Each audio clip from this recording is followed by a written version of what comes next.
महारानी की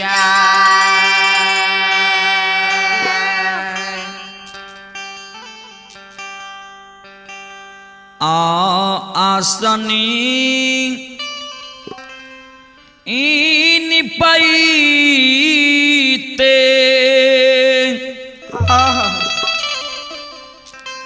हे ये माँ तलहत खियाइलिए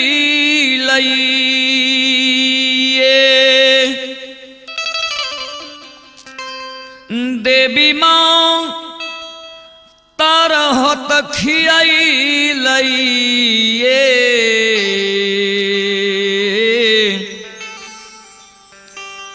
माताये धूप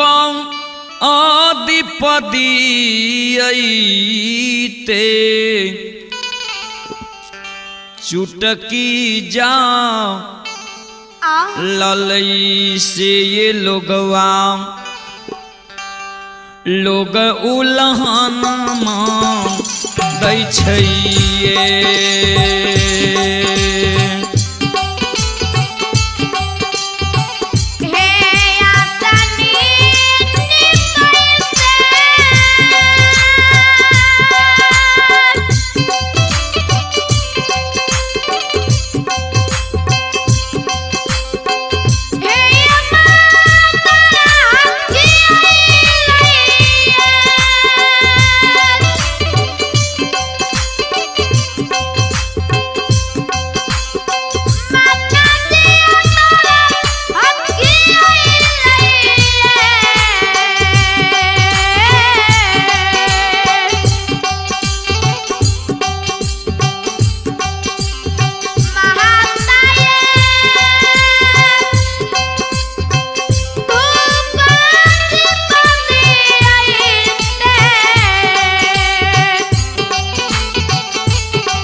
सरकार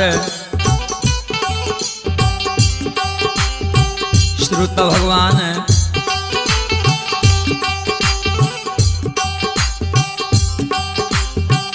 बाबू भैया माँ बहन सब एक अवला माँ जगत जननी जगदम्बे भवानी के गहवर के ओसार पर जाके कानै छे माँ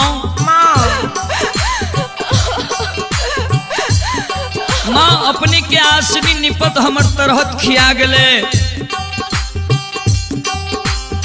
धूप दीप दैत दैत माँ चुटकी जल गले फूल बाती तोड़त माँ हमर नाखून खिया गले आ सांझ दैत माँ हमर आँचल जल गले तैयो माँ ए नगर समाज के दाय माय अरोसनी परोसनी हमरा उल्हन दे छे उपराग दे छे हे माँ ए मैया मैया ए देवी माँ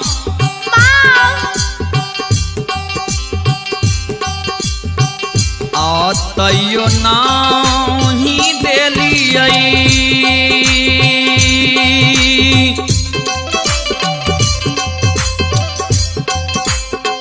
हे ये माँ गोदी में लाला नमाये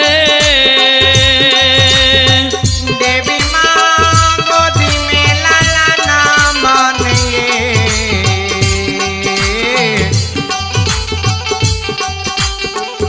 माता ये हमारा बनैलो बांझी मरो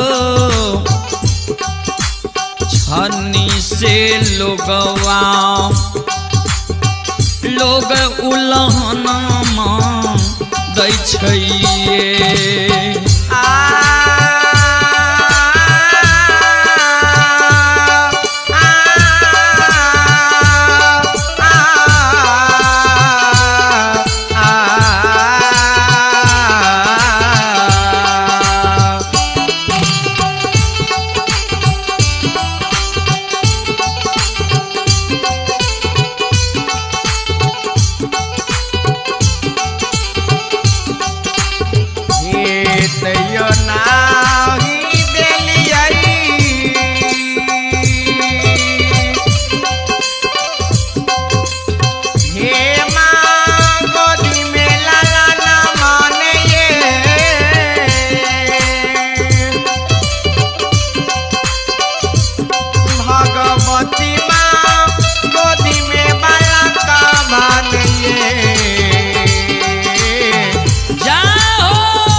लोग ओलानमा दही चाहिए।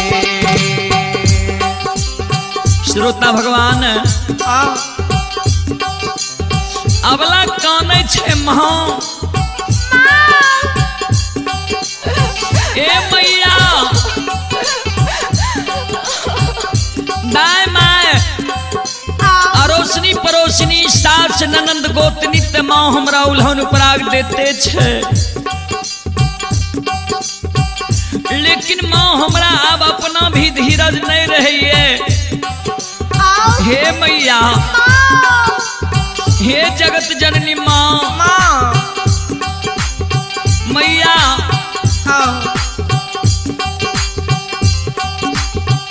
आ सबके अंगनमा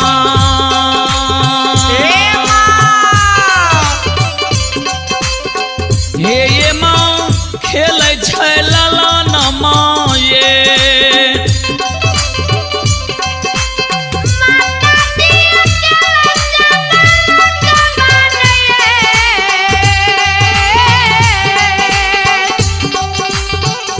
माता ये हमारो के गोदी लागे छे उदास सासे ये एक गोदी में ललनमा बिना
जग जननी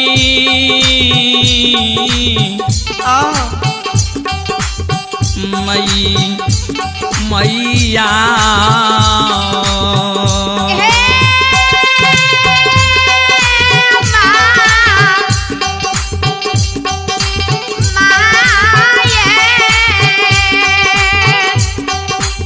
सरकार अबला काने छे माँ ऐ नगर समाज में दाय माय के गोद में जे बच्चा के देखे छिए, ऐ नगर समाज में दाय माय के घर आंगन में दाय माय के संतान के जे ठुमुक ठुमुक माँ चलत देखे छिए, दाय माय के गोद में माँ सुंदर सुंदर पुत्र पुत्री देखे छिए। हमर हिया साले ये जे भगवान कहिया हमरा कोख से एगो संतान देते, ऐ बांझी नाम के भगवान कहिया हमरा मिटा देते। हे माँ ए देवी माँ आए जो माँ हमरा वचन नहीं देवे, हमर फरियाद नहीं लेवे, हमर फरियाद नहीं सुनबे माँ, तो हम अपने के चरण में अपने के गहवर में माँ हम मर जा। ईट मैट से कपार फोड़ के माँ हम प्राण के गमा दे। हे देवी माँ ए मेरी मैया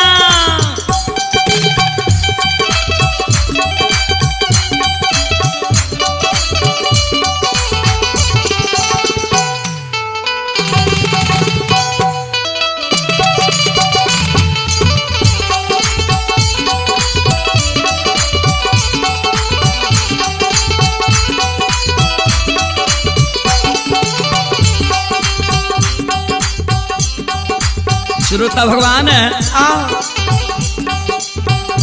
अबला के करुण करंदन बिलाप सुन के माँ जगत जननी जगदम्बे भवानी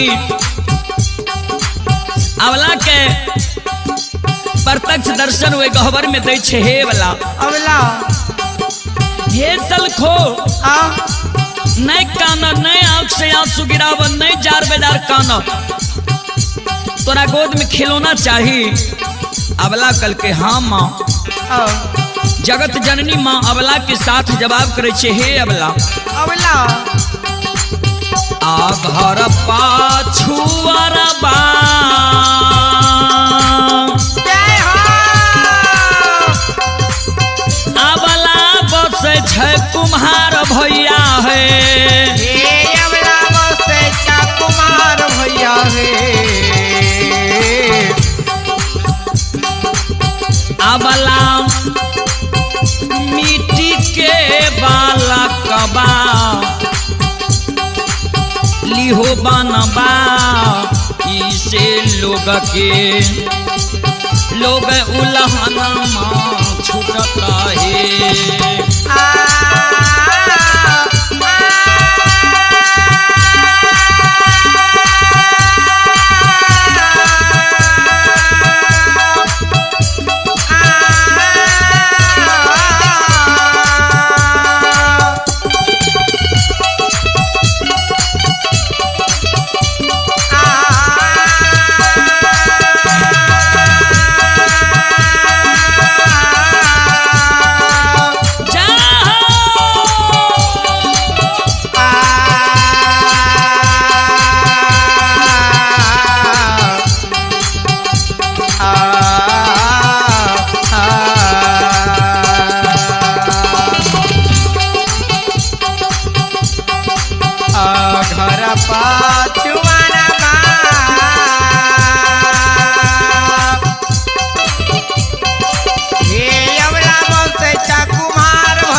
लेहो बनवा इसे लोगवा लोगवला हनमा छुटता है। माँ जगत जननी जगदम्बे भवानी के शब्द सुन के अबला के आंख से आंसू जाए छे। माँ ए मैया अपने जे कहे छे माँ मिट्टी के बालक बना ले मिट्टी के बालक से माँ हमर उल्हन उपराग छूटता है। ए माँ आ मिट्टी के बालक बा ये माँ फूटी भांगी जाइए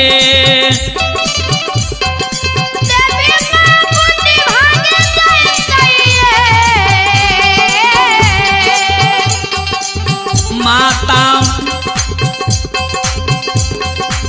भोगियो न होइते मिट्टी के बलाक बासे लोगवा लोग उल्हना माँ देते हैं।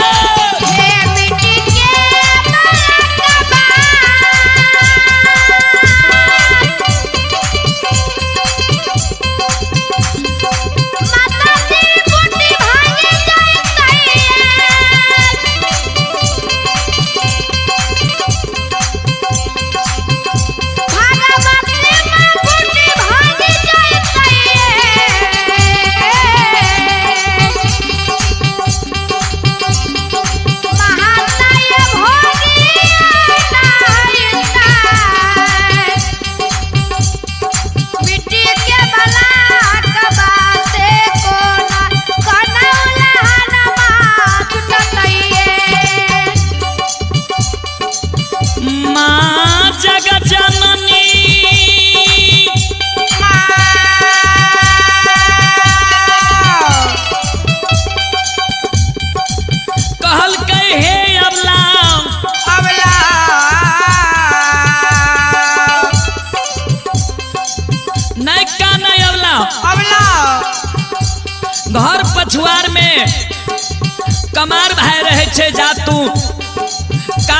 बालक बनवा ली हो। अवला काने छे माँ ए देवी माँ आ काठ के बालक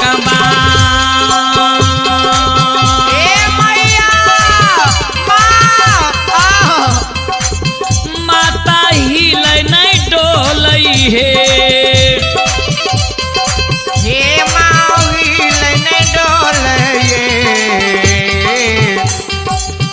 माता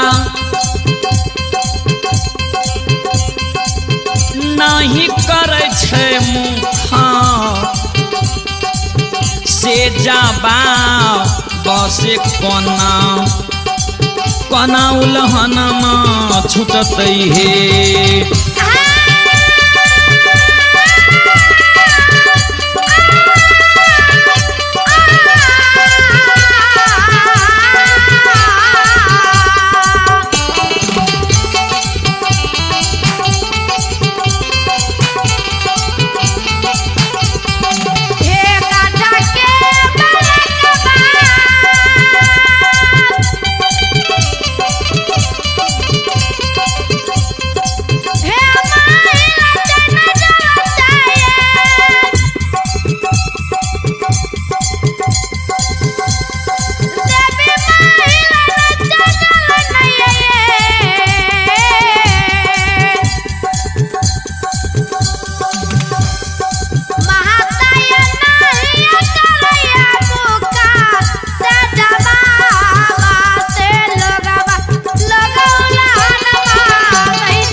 सकले समाज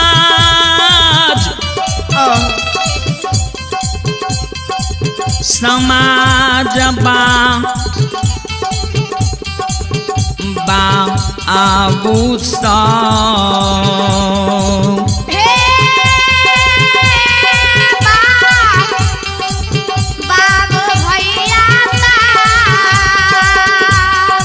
सरकार अवला के शब्द सुन के माँ कहल के हे अवला चल जा सोनार भैया के यहाँ और सोनार भाई के यहाँ से तू सोना के बालक बनवा ली हो। अवला काने छे माँ सोना बहुत कीमती मूल्यवान वस्तु है माँ सोना के बालक हमरा रहे देते चोर चोरा लेते हे माँ अपने जो माँ हमरा संतान नहीं देवे नहीं हमर फरियाद लेवे तो यहीं के चरण में आए माँ हम ईट मट से कपार फोड़ के मर जाब। माँ जगत जननी निया वाला के समझावे छे हे अवला नहीं खाना सुना अवला हे सलखो धीरज धारा धीरा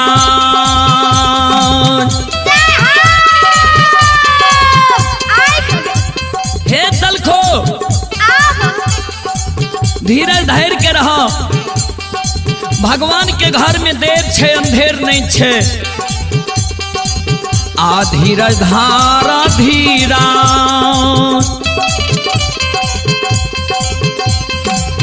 अवला बन्हियो धैरा जबाए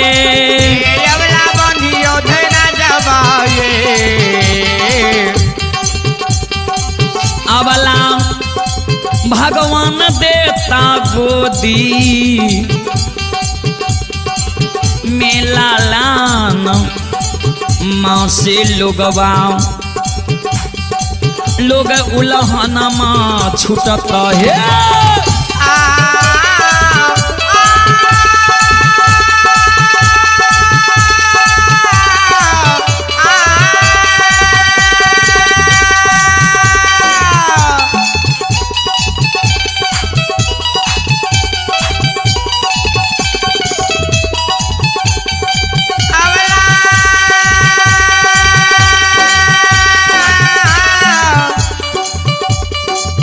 अवला है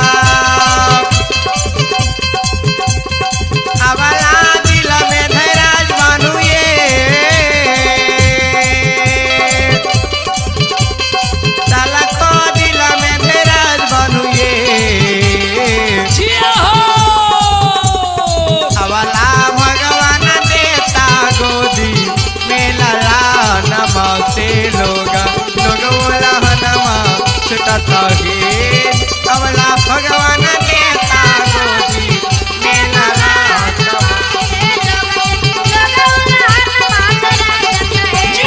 अवला भगवान देता गोदी में लाला नमा के लोड़ा लगोला नमा चढ़ा देता हे लगोला नमा चढ़ा देता हे लगोला नमा चढ़ा देता हे लगोला नमा चढ़ा देता हे। प्रेम से बोलिए माता भगवती महारानी की जय। अब संत बाबा कारो लोक गाथा भगत प्रसंग के ओर अपने सब एक कैसेट से पूर्व अपने सब सुनने छो बाबा कारू के प्रसंग जी माँ गहिल से माँ कमला सत करा के बाबूजी बाबा कारू के अधरी जंगल मारे ले माँ कमला जा रहा ये आबू एक बेर बाबा कारू के वंशावली के परिचय जान लियो कहाँ के बासी बाबा कारू छिए आ कोना महपुरा अले कौन ईस्वी में बाबा कारू के जन्म भेला। सन 1600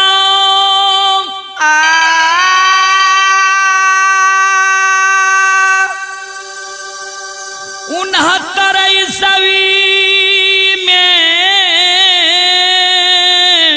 हे या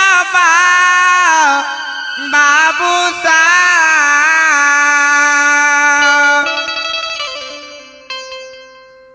औरंगजेब बादशाह ये भारत वर्ष में उत्पाद मचा दिल के अपने सब औरंगजेब बादशाह के नाम सुनने हैं बे बाबूजी जे औरंगजेब बादशाह एक बड़ा निर्दयी आत्मा के रहे जे गुरु तेग बहादुर सिंह के हत्या कल के और गुरु गोविंद सिंह के 2 गो बेटा के जिंदा दीवार में चुनवा दिल के इतनी गुण और कियो जे पिता के पूज्यवर मानल जाइए औरंगजेब बादशाह अपना पिता शाहजहां के कैद कह के राजगद्दी पर बैस गए। औरंगजेब बादशाह अपना सेना सिपाही के आदेश कल के जे उत्तर प्रदेश के कृष्ण के जन्मभूमि मथुरा के मंदिर के तोड़ दिल जा और मथुरा नाम मिटा के इस्लामाबाद नाम रखल जा। कहवे औरंगजेब बादशाह माने कौन धर्म के रहे सन्नी धर्म के औरंगजेब बादशाह माने रहे। बाबूजी औरंगजेब बादशाह के सेना सिपाही उत्तर प्रदेश के वही मथुरा नगरी में प्रवेश किया गए। औरंगजेब के सेना सिपाही उत्पाद मचा दिल के अब मथुरा के जाट यदुवंशी सब औरंगजेब बादशाह के सेना सिपाही के साथ मुकाबला कल के वहाँ समय में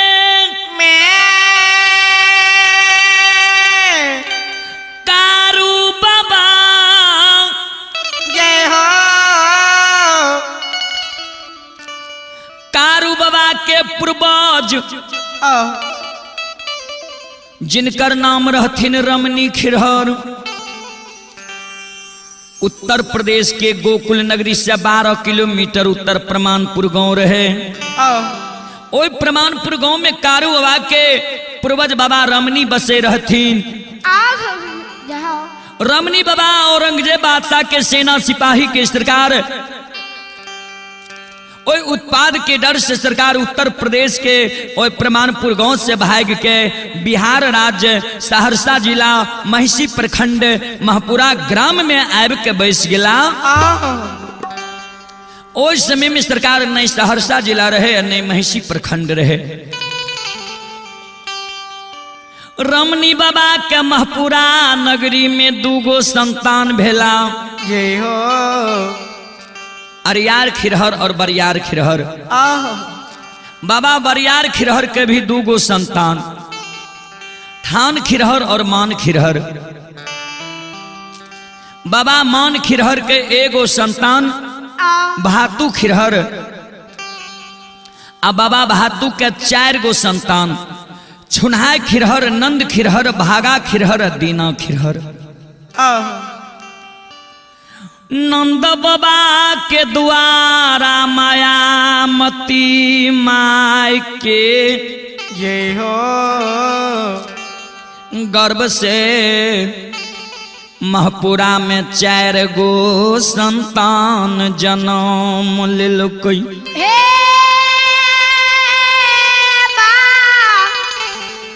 बाबू साहब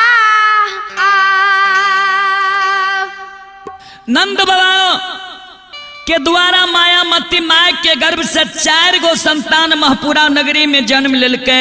आहो जय में सबसे बड़ा रहे बाबा महीनाथ, जे काशी में पैर के सरकार आचार्य बन गए। नगर समाज में महीनाथ बाबा के लोग पंडित की उपाधि दिलखिन। ये देखल जाए और महीनाथ बाबा से छोट रहथिन कारू बाबा। कारू बाबा के जन्म आहो माय के गर्भ से महपुरा नगरी में 17वीं शताब्दी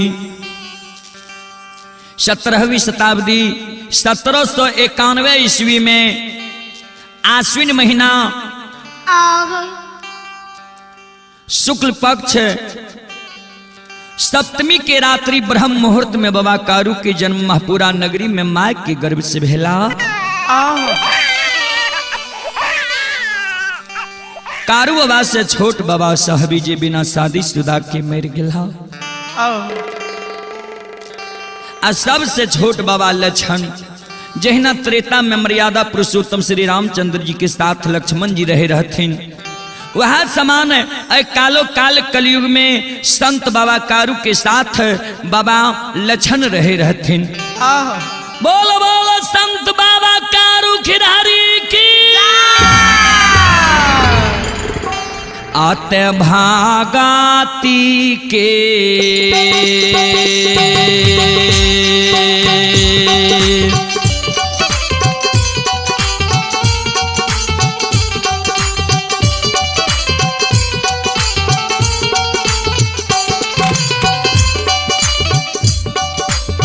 यो समाज बाबा भागती के आहो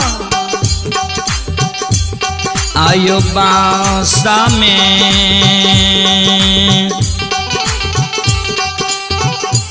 हे यो बसै छै यो बाबू साहब, हे यो बसै छै ईश्वर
बाबूजी जय हो माँ कहिल से सत करा के माँ कमला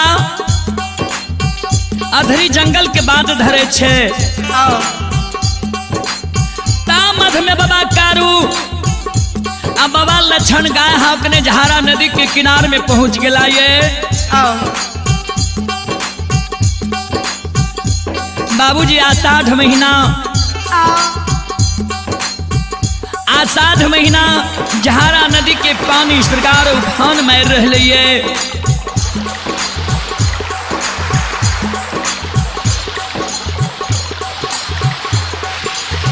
श्रोता भगवान जहारा नदी में पानी उफान मार रही है। बाबू भैया माँ बहन सब श्रोता भगवान जहारा नदी के देख के बाबा कारू बाबा लक्षण से जवाब करे छे हो लक्षण आषाढ़ महीना छियाई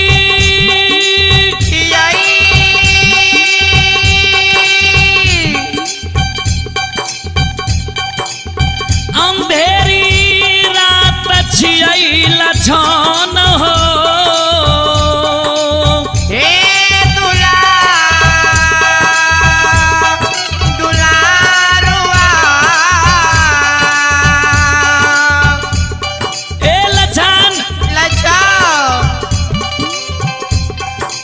सवेर सकाल ये नदी में गाय के हिलाबो चलो अगर संध्या समय बहा जे तो गाय बछरू बेघर बहा जे तो भारी परेशानी ए जहारा नदी के किनारे में दोनों भाई के बहा जे तो जल्दी लक्षण गाय के हिलाबो दोनों भाई बाबूजी श्रोता भगवान ओ जहारा नदी के किनारे में गाय बछरू के हिलावे छे गाय बछरू ओई नदी के किनारे में अनकाल कह रहले ये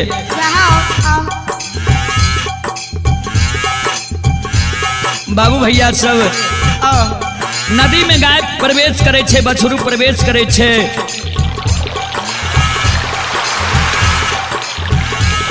श्रोता भगवान हमारी माँ बहन सब गाय के सहारे बाबा लक्षण और बाबा कारू नदी में हेलल आवे छे।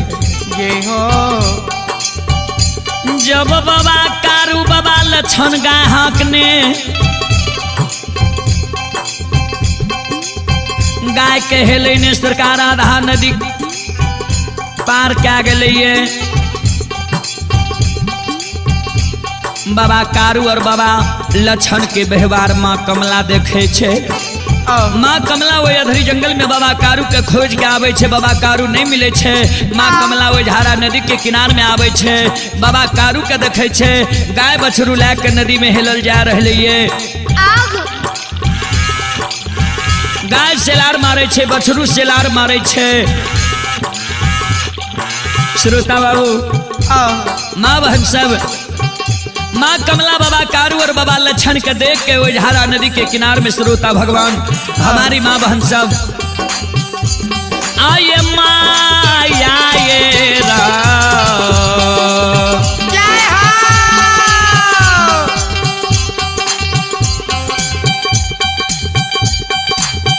राचाना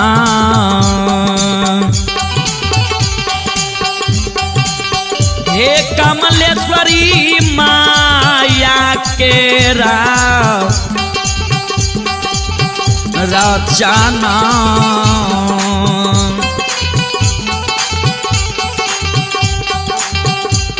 आहे राचई छइये कामाला आहे राचै छै झारा नदी के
कारू बाबा लक्षण बाबा गाय बछरू के देख के माँ कमला माया के विस्तार क्या दिल के ओए मांझई नदी में माँ कमला आंधी तूफान वर्षा त्रिका के सृष्टि करिए आंधी माँ उठा दिल कई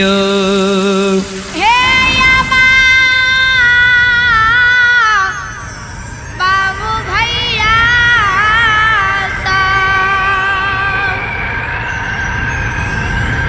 आंधी उठा दिल के ये तरका तरक रह ये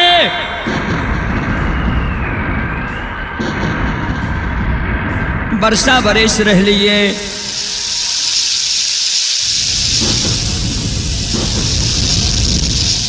श्रोता भगवान हजारों गाय बछरू आंधी तूफान वर्षा तरका में सिलार मारे छे ओई नदी में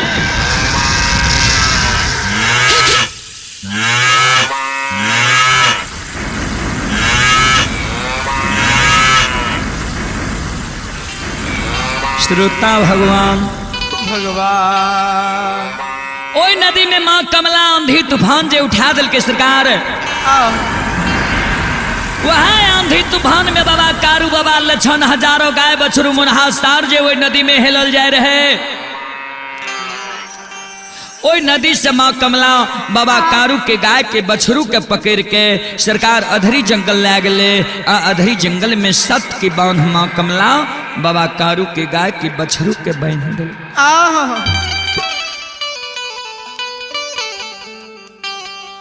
श्रोता बाबू कौन ना बाबा कारू और बाबा लक्षण हजारों गाय मुनहा सार और नदी में सरकार उजहारा नदी पूरब बगल पार हो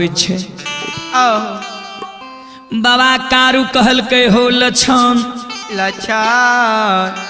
आ भारी दुर्घटना से दोनों भाई बच गलिए गाय बछरू बच गए मुनहा सार बच गए एक बेर देखो सब गाय बछरू एलक कि नहीं एलक बाबा लक्षण गाय के देखे छे आ मुनहा सार के देखे छे बछरू के झारा नदी के किनार में नहीं देखे छे ये हो बाबा लक्षण कल के भैया गाय सब चल ले बछरू चल मुनहा सार चल ले लेकिन बछरू नहीं एल ये भैया बाबा कारू कल के लक्षण अन्याय भे गेलो लागे छ लक्षण बछरू घुर के अधरी जंगल तन नहीं चल गला ए सुगा एक काम तू करो तू गाय लग रहा हम जाए छियो अधरी जंगल से तुरंत गाय के बछरू के लेके आवे छियो लक्षण बाबा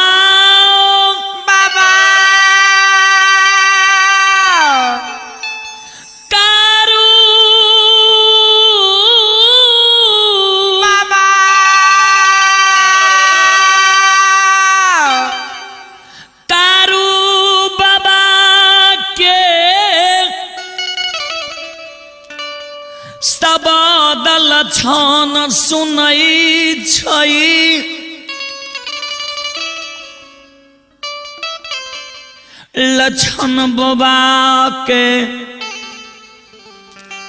पूर्व समय के याद आवे छई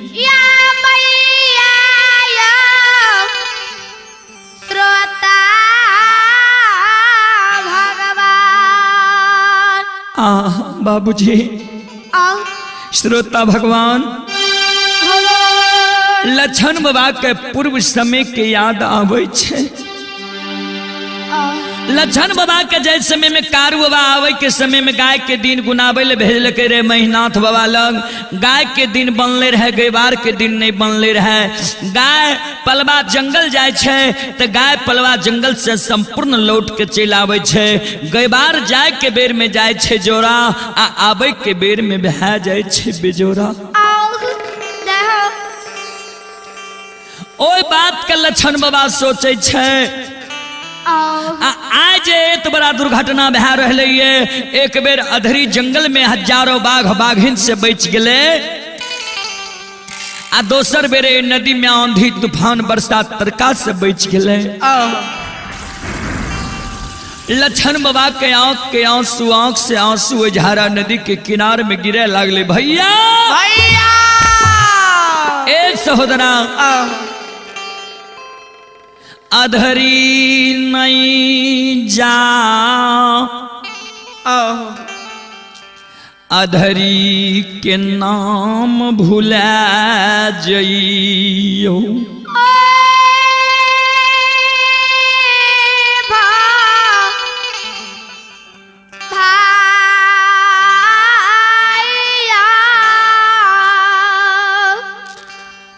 भैया भैया आव अधरी लौट के नहीं जा बछरू रहले रहे दो। दोनों भाई के जो जिंदगी है दुनिया में बचते तो वहन वहन बछरू अनेक हेते। आए भैया अधरी जंगल में काल बास ला ललकइये। एक बेर भैया हजारों बाघ बाघिन से बच गेल हन। हजारों बाघ बाघिन वे अधरी जंगल में घेरने रहे। भैया आ दोसर बेर भैया तू ए नदी में आंधी तूफान बरसात तरका से बच गेल हो। नहीं जा भैया आब अधरी। भैया लक्षण बाबा के शब्द सुन के कारू बाबा कल के लक्षण तोरा ज्ञान नहीं भेल ये। लक्षण हे हो लक्षण बछरू के बिना गाय जब ला जेबे महपुरा जे गाय आगा जेते गाय मन में सोचते हमर बछरू पाछा ये। आ जे गाय पाछा जेते गाय मन में सोचते हमर बछरू आगा ये। गाय के जो लाठा बथान पर घेर मेर देवे गाय बछरू के नहीं देखते। बछरू के कारण गाय वे लाठा बथान पर सिलार मारते।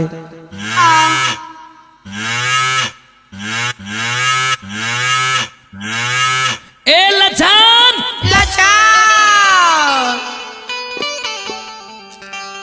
गाय के शब्द जब महीनाथ भैया सुन जेते महीनाथ भैया दौड़ के चले ते लक्षण गाय किया सिलार मारे छा। अगर भैया के कह देवे भैया गाय के बछरू अधरिये जंगल में रह गले भैया बोले ले देते। भैया कहते केहन तू गाय के गेवार छ गाय कते रहे छ बछरू कते तू कते रहे छ। हो तपरा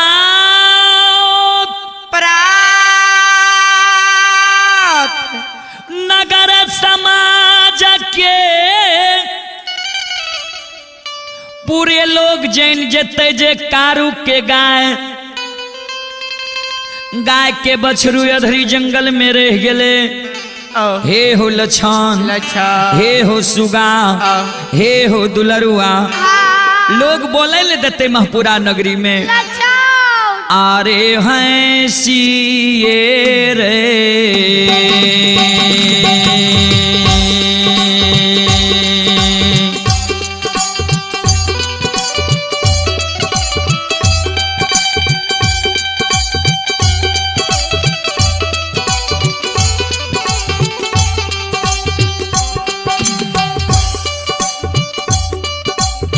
रे सुगनमा हाय सिए रे दू सके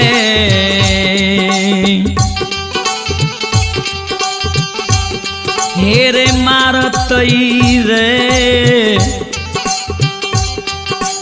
लरी लबा हेरे नगर के सौरा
सरकार लछन बाबा के कारू बाबा समझावे छे लछन लच्छन हमरा अधरी जाय दे लछन तू गाय लग रहा लछन बाबा कल के भैया जो तू अधरी जेब त गाय के छोड़ दो हो दोनों भाई चलो दोनों भाई जे रहबे तब कोनो चीज के डर अधरी में नहीं हेते कारू बाबा कल के लछन तोरा ज्ञान नहीं छ गाय अनेर कोना रहते मूंग धान गाय खा जेते भैया के फिर प्रचार जेते फिर कलंक लाग लछन तू गाय लग रहा श्रोता बाबू हमारी माँ बहन सब श्रोता भगवान नहीं लछन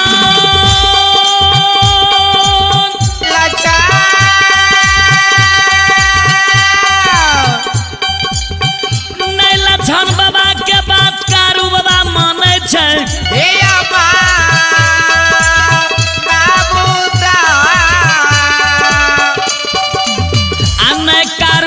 के बात लछन बाबा मान रहे श्रोता बाबू हमारी माँ बहन सब लछन के लाख लाख कारू बाबा समझावे छे लछन जाय ले दा जब लछन बाबा चले छे कारू बाबा जब चले छे तो लछन बाबा भर पांच के कारू बाबा के पकड़ ले छे भैया नहीं जाय ले देबो भैया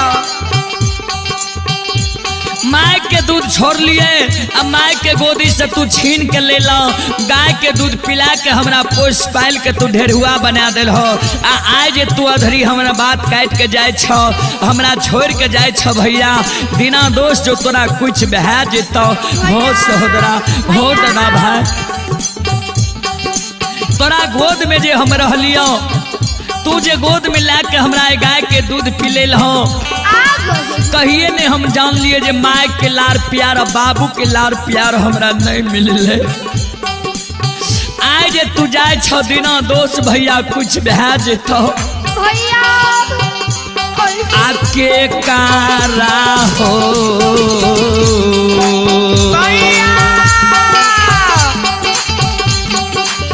हो सहोदरा के कराए दे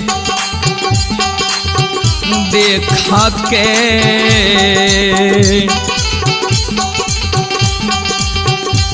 हे हो रहबई हो सहोदरा हे हो रहबई दुनिया ये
भैया केकरा देख के हम दुनिया में रहबे नहीं जा भर भर पांच के लछन बाबा कारू बाबा के पकड़े छे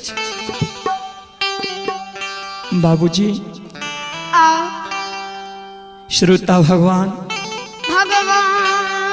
लछन बाबा जे भर भर पांच के कारू बाबा के पकड़े रहे कारू बाबा के बात लछन बाबा नहीं माने रहे कारू बाबा के ओझारा नदी के किनार में कारू बाबा गुस्सा से मैत गले रे दुश्मन रे अभागा दुश्मन रे अभागा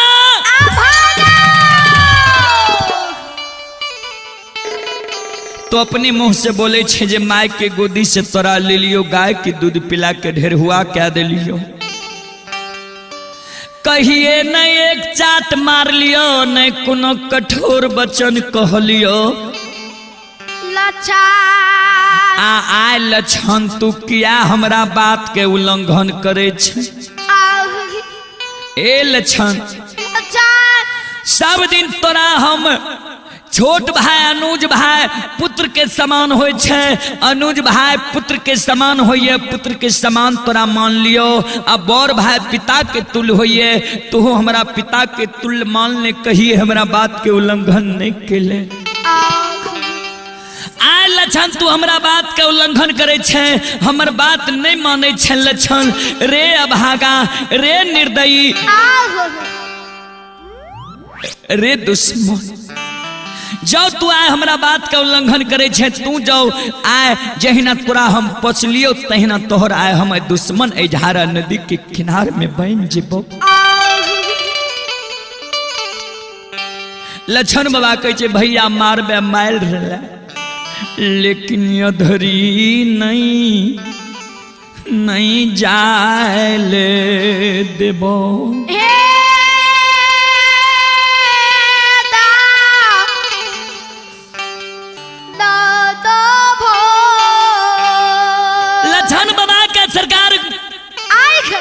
लक्षण बाबा के शब्द सुन के कारू बाबा का गुस्सा आए गए। कारू बाबा ओझारा नदी के किनारे में श्रोता भगवान बाबू भैया माँ बहन सब ए श्रोता भगवान कारू बाबा गुस्सा से मैत गए ओझारा नदी के किनारे में। लक्षण बाबा के कारू बाबा सत्य के बांध बांधे छे। यो सुनो सुनो सुनो भैया सुनबे,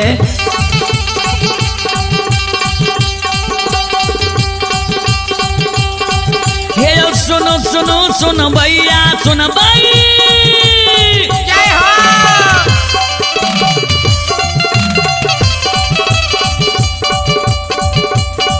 हे सुनो सुनो सुनो भैया सुन भाई, यो गवैया बज भैया सुन भाई। आइए माँ बहना ये ध्यान से सुनबे, धर्म के बात प्रेम से सुनबे, ये मालिक के लीला के सुनबे। बरबर लीला बाबा कारू रचल कई।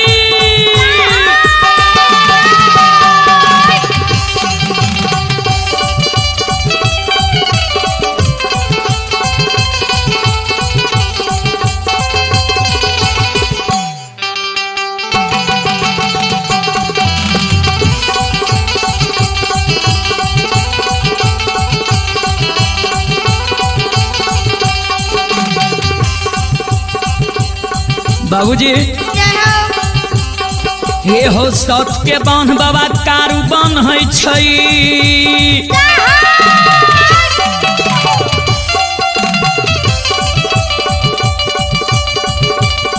हे हो सत के बांध बाबा कारू बांध है छई। हे यो धारा नदी किनार में बन्हे, सुनो सुनो सुन भैया सुनबे, हे यो गवैया बजबैया सुनबे, माय बहिना ये ध्यान से सुनबे।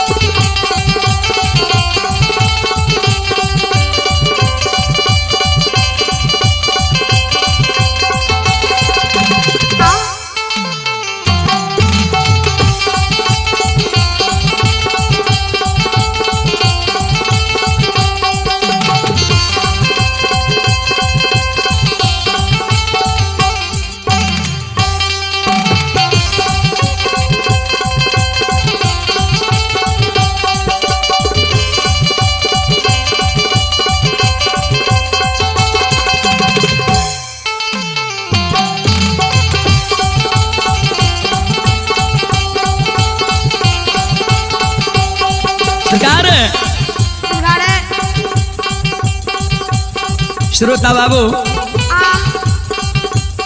अपने सब सुन रहो ये माँ भगवती लोग आथा भगत मंडली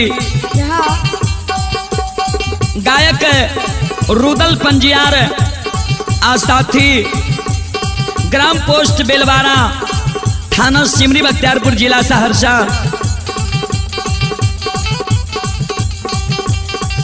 कोरस गायक पंकज कुमार प्रेमी, धर्मवीर कुमार धर्म। नाल वादक रविंद्र यादव टेंगरहा। झाल वादक सुशील कुमार टेंगरहा। पैडवर्क संगत करने वाले मुरलीधर जी कुर्सेला सहरसा। श्रोता बाबू, यह प्रसंग मैं अब यहीं समाप्त करता हूं। इससे आगे का प्रसंग, इससे अगले कैसेट में आप लोग सुनिएगा। हम सभी श्रोता भगवान माँ बहनों से क्षमा चाहता हूं कि मुझसे जो भी त्रुटि गलती हुआ हो उसे आप लोग बच्चे समझकर क्षमा करने की कृपा करेंगे और एक बार गौर से जरूर इस कैसेट को सुनने की प्रयास करेंगे। श्रोता बाबू, हमारी माँ बहन, बाबू भैया सब, आयो धारा मई के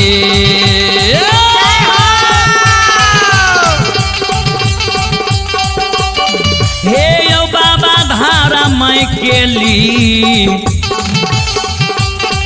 आयो लीला।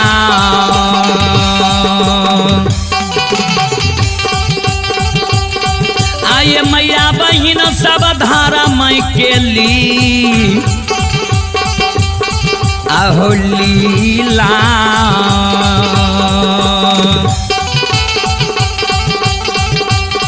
हे यो कोई नहीं जाने बाबू सब,